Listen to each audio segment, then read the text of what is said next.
தமிழக முதல்வரை அங்கிள் அதெல்லாம் தேவையில்லாத வார்த்தைகள் தவிர்த்திருக்கலாம். கபட நாடக மு.க. ஸ்டாலின் அங்கிளாகவே இருந்தாலும் my dear uncle, my dear uncle, my dear uncle கேக்குதா? ஒரு எழுச்சிமிகு மாநாட்டை பார்த்தோம்.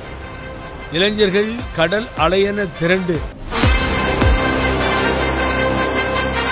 சொன்னா பல பேருக்கு வயிறு எரியும். கேட்டீங்கன்னா திடீர்னு விஜயை புகழேந்தி பாராட்டி பேசுறாரு. திராவிட முன்னேற்ற கழகத்திற்கும் தாவேகாவிற்கும் தான் போட்டி என்று அவர் சொன்னதுதான் 100% உண்மை. அதுதான் நடக்கும், அதுதான் நடக்கப் போகிறது. பழனிசாமி கலைக்கிறார். எவ்வளவு பசியில் இருந்தாலும் உயிர் இல்லாததை கெட்டு போனதை தொட்டு கூட பார்க்காது. தமிழகத்தில் பாஜக அதிமுக கூட்டணி இருக்கு. புதுச்சேரியிலும் அதே நிலைமை தான் இருக்கு. இங்கே பாண்டிச்சேரியில் அதிமுக ஒருங்கிணைப்பு குழு என்ன நிலைப்பாட்டில் இருக்கு? கட்சியில் எடப்பாடி பழனிசாமி தலைமை நீடித்தால் தமிழகத்தில் இருக்கின்ற அதிமுக, அவர் தலைமையிலே இருக்கின்ற அதிமுக என்று சொல்லுகின்ற அணி 4வது இடத்துல தான் வரும். சீமானுக்கும் அவருக்கு தான் போட்டி. நீங்கள் அவர் யாரோடையும் கம்பேர் பண்ணாது. ஒரு எழுச்சிமிகு மாநாட்டை பார்த்தோம். இளைஞர்கள் கடல் அலையென திரண்டு குவிந்து முதல் நாள் இரவிலிருந்தே பார்ப்பதற்கு ஆர்வமாய் குவிந்திருந்த தொண்டர்களை காண முடிகிறது. சொன்னால் பல பேருக்கு வயிறு எரியும். கேட்டிங்கன்னா திடீர்னு விஜயை புகழேந்தி பாராட்டி பேசுகிறாரு.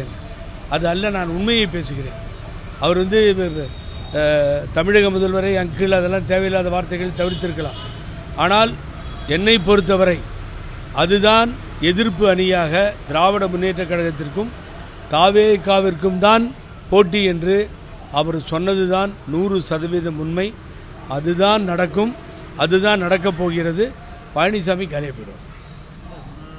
விஜயுடைய அந்த கொள்கை தலைவர்கள் நிறைய பேர் இருக்காங்க. அதுடன் இப்போ எம்ஜிஆருடைய புகைப்படமும் வச்சிருக்காங்க.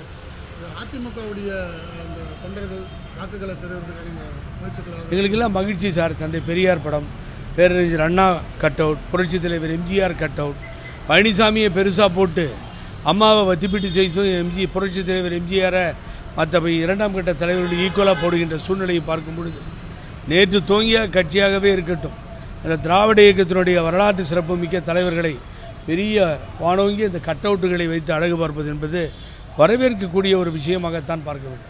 மிக தெளிவாக ஒரு கொள்கையை சொல்கிறார். அரசியல் ரீதியாக எங்களுடைய எதிரி பிஜேபின்றார். அதற்கு பின்னாடி திமுக ஆளுகின்ற கட்சின்றார். ஆளுகின்ற கட்சியோடு மோதுறது ஒன்றும் தப்பே கிடையாது. நான் பல பேருக்கு சொல்லிட்டு இருக்காங்க. 7 மாதத்தில் ஆட்சிக்கு வரலையா என்டிஆர்? ஆந்திராவில் கட்சி ஆரம்பித்து 72 73 தலைவர் திண்டுக்கல் தேர்தலை சந்தித்து வெற்றி பெறலையா? நாட்டில் எது வேண்டுமானாலும் நடக்கலாம். நான் என்ன திமுகவை கேட்குறேன்னா, அதிமுகவிற்கும் திமுகவுக்கும் போட்டின்னு அவங்க சொல்கிறத பெருமையோடு சொல்லுவாங்கன்னா நான் ஒத்துக்க மாட்டேன். ஏன்னு கேட்டிங்கன்னா, பிஜேபியோட பயணம் செய்பவர்களை எப்படி திராவிட முன்னேற்ற கழகம் ஏற்றுக்கொள்ள முடியும்? அரசியலில் அனாதைகளாகி விட்டார்கள். அவர்களோட போட்டின்னு ஏன் சொல்லணும்? ஆகவே பழனிசாமி அஸ்லாங்கஸ் எவ்வளோ தூரம் அரசியல் பயணம் செய்கிறாரோ அவ்வளவும் திராவிட முன்னேற்ற கழகத்திற்கு பெனிஃபிட்டாக போயிட்டு. அதுதான் விஷயம். நீங்கள் நேற்று எங்கேயோ பேசும்போது சொல்கிறார், 11 காலேஜ் கொண்டு வரலையா? கொண்டு வந்தீங்க. எவ்வளோ கொள்ளடிச்சிங்க? அந்த கொள்ளடித்த பணம் கமிஷன் என்னாச்சு? அந்த விசாரணை கமிஷன் மூடி பறிக்கப்பட்டிருக்கிறது. கொடநாடு கொலை கொள்ளையில் வெளியிலே வரல. 1000 கோடி டி நகரில் ஸ்மார்ட் சிட்டி திட்டம், அது என்னாச்சு? எந்த விதமான ரிசல்ட்டும் இல்லை. அம்மா இறப்பை உலகுக்கு சொல்லுவேன் என்று சொன்னீர்கள். கொடநாடு கொலை வழக்கை சொல்லுவேன் என்று சொன்னார். நான் ரொம்ப எதிர்பார்த்தேன். இன்றைக்கி நான் தனிப்பட்ட மரியாதையை முதல்வர் மீது, ஸ்டாலின் மீது வைத்திருக்கிறேன். ஒன்றுமே கண்டுபிடிக்க மாட்டேங்குது. ஒரு ரிசல்ட் வர மாட்டேங்குது. கொள்ளையடிச்சு ஒருத்தம் கூட பழனிசாமி கூட இருக்க, ஒருத்தம் கூட ஜெயிலுக்கு போக மாட்டேன். இது ஒரு அதிசயமாக இருக்கிறது. என்ன நடக்கிறது என்பது நீங்கள் தான் எல்லா இடத்துலையும் சொன்னீங்க. மக்கள் கேட்பார்கள் இல்லை. சொல்லுங்கள் பார்ப்போம். ஆகவே ஆறுமுகசாமி கமிஷன் ஆகட்டும், பெண்டிங்கில் தூக்கி போட்டாச்சு. தூத்துக்குடியில் 13 பேரை சுட்டுக் கொண்ட கமிஷனுடைய ரிப்போர்ட்டு தூக்கி தூரமாக போட்டாச்சு. ஆகவே இது எந்த அளவிற்கு பழனிசாமிக்கு ஒத்துழைக்கிறீர்கள் என்பது எனக்கு புரியவில்லை. ஆகவே இதில் திமுக தொண்டர்களும் சரி, எல்லோருமே நாங்கள்லாம் அப்செட். ஆகவே முதல்வர் மனசு வைத்திருந்தால் நடந்திருக்கோம். 6 மாதத்தில் சொல்கிறேன், 1 வருஷத்தில் சொல்கிறேன்னாரு. தேர்தல் நெருங்கி கொண்டிருக்கின்றது, 4.5 ஆண்டுகள். ஆகவே எடப்பாடி பழனிசாமியினுடைய தலைமையில் அதிமுக என்கின்ற அணி பேரழிவை சந்தித்து கொண்டிருக்கிறது. எழுந்து இனிமேல் நிற்க முடியாது. மக்கள் வெறுத்து போய்விட்டார்கள். எடப்பாடி பழனிசாமி போகிற இடம்லாம் எழுச்சி மிகு மக்கள் வந்து வரவேற்பு கொடுக்குறாங்க, தனிப்பெரும்பான்மை ஆட்சி அமைக்கணும் சொல்லிட்டு சொல்லியிருக்காரு. இது எப்படி பார்க்கணும்? அப்புறம் எப்படி தோக்குறாரு? ஏதாவது ஒரு இடத்துல நின்று ஜெயிக்க சொல்லுங்கள், நான் ஒத்துக்கிறேன். இவர் நின்று ஜெயிச்சிட்டாரு டிஎம்கேவை அப்படின்னு சொல்லுங்கள். வைஸ் கரெக்ட், நான் சொல்கிறது தான் கரெக்ட். விஜய் சொல்கிற மாதிரி இப்போ ஒரு தலைமை இல்லாமல் தான் இருக்குது அதிமுக. அதுதாங்க பாராட்டணும். அனைத்து இந்திய அண்ணா திராவிட முன்னேற்ற கழகங்களுடைய தொண்டர்கள் சொன்னதோடு இல்லாமல் புரட்சித் தலைவர் எம்ஜிஆர் அவர்களால் உருவாக்கப்பட்ட இயக்கத்திலே வழிவந்த தொண்டர்கள் இன்றைய தினம் நிலை தடுமாறி யாருக்கு ஓட்டு போடுறது எங்கே போகிறதுன்னு தெரியாமல் தவித்து கொண்டிருக்கின்றார்கள் அப்படின்னு அவர் சொல்கிறது தானே உண்மை, நியாயம். சொல்லுங்க பார்ப்போம். ஆகவே அதுதான், அதை பேசும்பொழுது தான் எனக்கு உணர்வுபூர்வமாக அவர் மேலே ஒரு மரியாதையும் ஒரு நம்பிக்கையும் ஏற்பட்டது.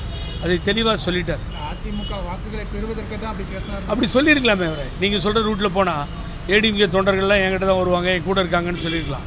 பெருந்தன்மையாக அவர் அந்த வார்த்தையை பயன்படுத்தலை. ரொம்ப கிளியராகவே என்ன செய்வது என்று தடுமாற்றத்தில் இருக்கிறார்கள் என்று சொல்லுகிறார்கள். நான் இப்போ புதுவை பிரஸுக்கு என்ன சொல்ல போகிறேன்னா, இன்னொரு 30 நாட்கள் அரசியல் வேறு விதமாக திரும்பும். அது என்னன்னு கேட்டிங்கன்னா, இப்போ என்னால் சொல்ல முடியாது. ஒட்டுமொத்தமாக பழனிசாமி 20% சொல்கிறார் இல்லைங்களா, 5% கூட ஓட்டு வராது பழனிசாமிக்கு. அந்த நிலைப்பாட்டை முக்கியமான ஆளாக நானே எடுக்கப் போகிறேன் முன்னின்று. இது தமிழகத்தில் நடக்கத்தான் போகிறது. அதிமுக தொண்டர்கள் பொறுமையாக இருக்க வேண்டும் என்பதைத்தான் நான் வேண்டுகோளாக வைக்கிறேன். விஜய் மாநாட்டிற்கு மதுரையில் ஓபிஎஸ் வந்து பயங்கரமான ஆதரவு கொடுத்தாரு. அவருடைய மறைமுகமான அந்த சுத்தமான போய் யார் ஆதரவும் இல்லை. திரண்டெழுந்த இளைஞர்களுடைய எழுச்சியான அந்த வரவேற்பும் அந்த இதுவும் பார்க்கும் பொழுது யார் எந்த உதவியும் இல்லாமல் தனி ஒருவராகத்தான் அந்த மாநாட்டை அவர் நடத்தி இருக்கிறார். ஓபிஎஸ் அண்ணகிட்ட வருத்தமே அதுதானே சார். என்னை விட யார் க்ளோஸாக இருந்த முடியும் அண்ணங்கிட்ட? அவர் வெளியில் வரமாட்டேன்றாரு, பொதுக்கூட்டம் நடத்த மாட்டேன்றாரு, மக்களை சந்திப்பது இல்லை. இப்போ வெளியில் வந்துட்டார். இந்தியாவிலேருந்து எல்லாருக்கும் மகிழ்ச்சி. வெளியில் போகணும் இல்லை, மக்களை சந்திக்க வேண்டும் இல்லை. மதுரை மாநாடுனாரு கேன்சல் பண்ணிட்டார், கோவை மாநாடுனாரு கேன்சல். அண்ணன் இதுபோல் செய்வது தான் வருத்தமாக இருக்கிறது. அவர் ஒவ்வொரு தொகுதிக்கும் புறப்பட்டார்னு வச்சுக்கோங்க, அரசியல் மாற்றம் வரும். அது செய்ய மாட்டேன்.